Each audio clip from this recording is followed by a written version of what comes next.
the Apricot Tree at number 9. Agnes Merrill had not spoken to her neighbor in 16 years.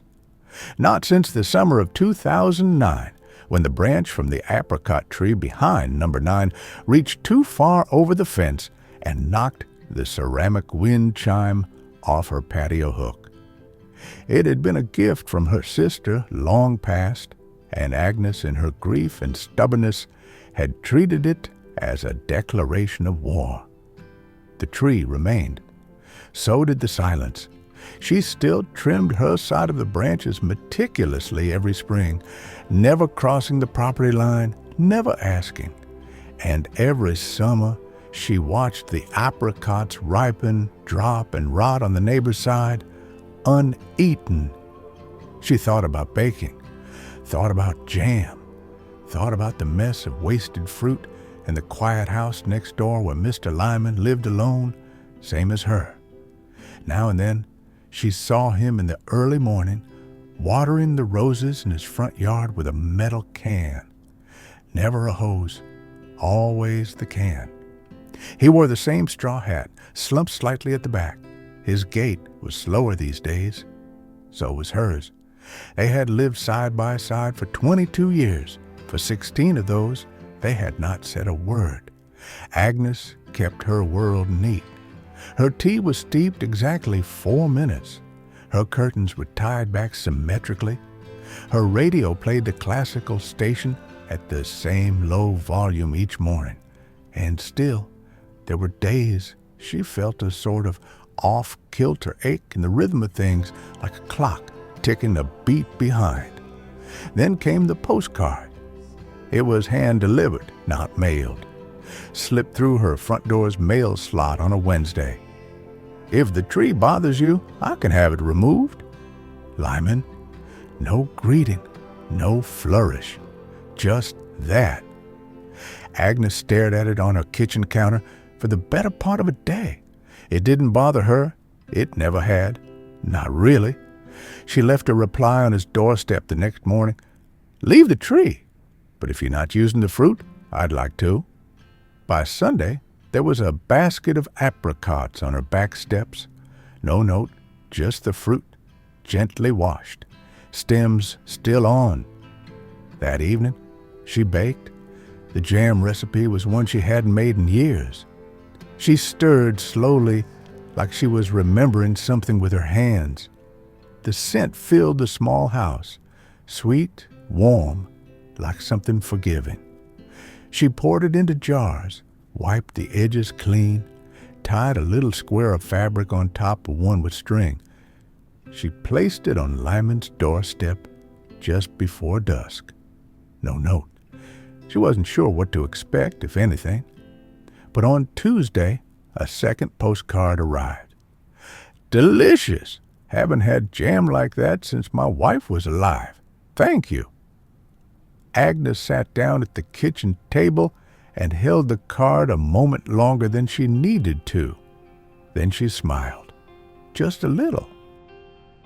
On Thursday morning, Agnes stood by her window, waiting for the sound of the watering can. It came, soft metallic clinks against his porch steps. And there he was, Lyman, in his same straw hat, filling the can from the spigot by his garage. She watched him for a moment, then surprised herself by opening the front door. He looked up. "Morning," she called out. He blinked, then raised the can slightly, as if in a slow-motion toast. "Morning." It was the first time they'd spoken aloud since the wind chime. She had rehearsed something else, something gracious and brief, but all she managed was, "The jam recipe came from my sister." He nodded like he understood that meant more than it sounded. "I'd say she taught you well." They didn't talk long, just a few pleasantries, a comment about the weather, but it was a start. And the next week, when she found another basket of apricots on her steps, there was a small envelope tucked in among the fruit. "Would you join me for tea Sunday? 3 o'clock? back garden. Hell, she considered it longer than she should have, not because she didn't want to go, but because she couldn't remember the last time someone had invited her anywhere. She wore her lightest cardigan, the one with the pearl buttons, and brought a second jar of jam. Lyman's garden surprised her. It was tidy but lived in, with potted herbs near the back steps, a faded hummingbird feeder hanging from an old shepherd's hook, and a pair of well-worn chairs under the eaves. A small round table between them held a blue teapot and 2 cups. "You came," he said, sounding almost relieved. "I said I would." They talked, slowly at first, about their yards, their aches, their routines. But then Agnes told a story about her sister burning the first batch of apricot jam so badly it glued the lid shut on their only saucepan. Lyman laughed, really laughed, and told her about his wife's obsession with saving glass jars to the point where he once opened a cupboard and was buried under a clattering avalanche of empties. As the teapot emptied, something softened between them. Not romance, not yet, not necessarily, but something like permission. Permission to let go of the years that hadn't been spoken. Permission to see each other again.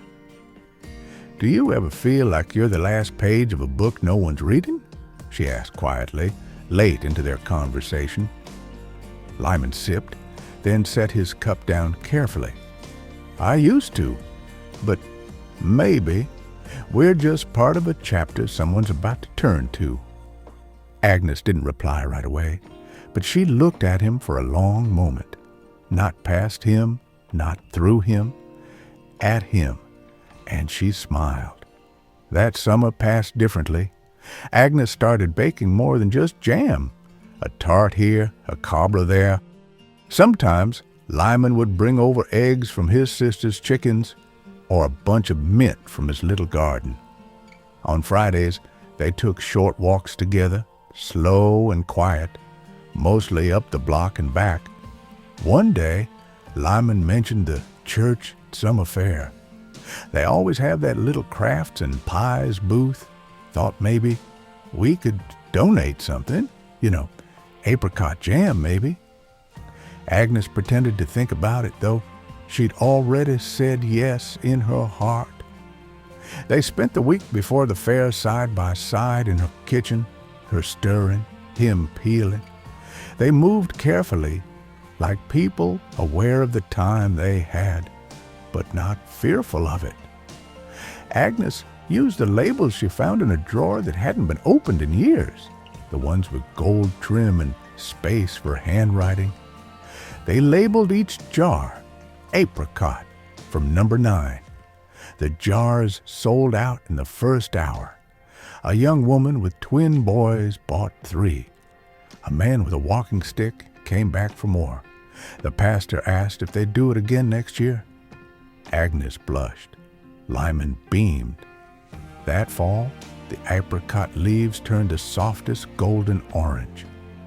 Agnes sat under the tree with a cup of tea and a flannel blanket, and Lyman joined her with a thermos of cider.